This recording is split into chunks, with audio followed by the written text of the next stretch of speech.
selesai gaweanku, nah istirahat dulu ya Allah.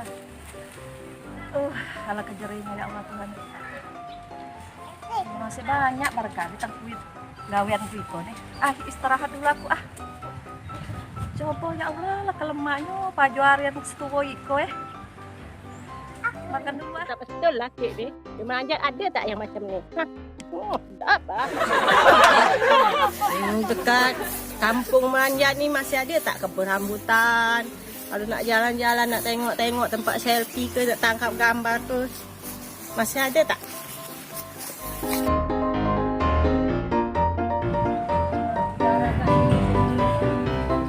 Banyak-banyak batang-batang tu. Saya tengok-tengok ni sedap lah. Ana iko ni ya?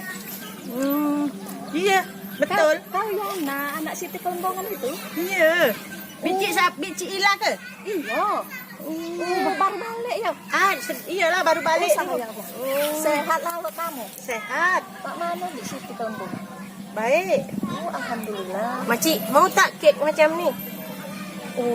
Galak aku ke kek. Iko bukan kek kalau di Meranjat.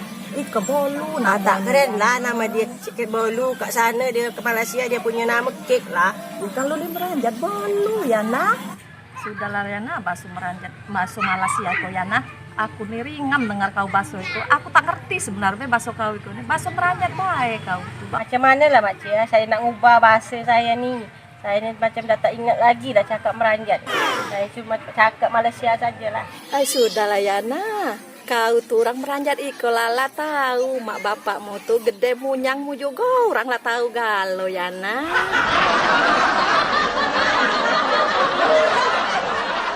Makcik.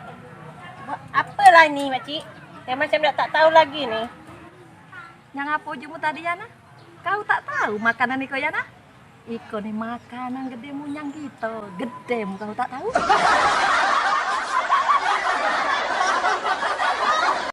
Apalah, aku tak faham gede.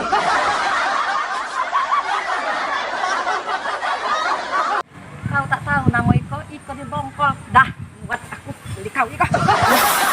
Adik.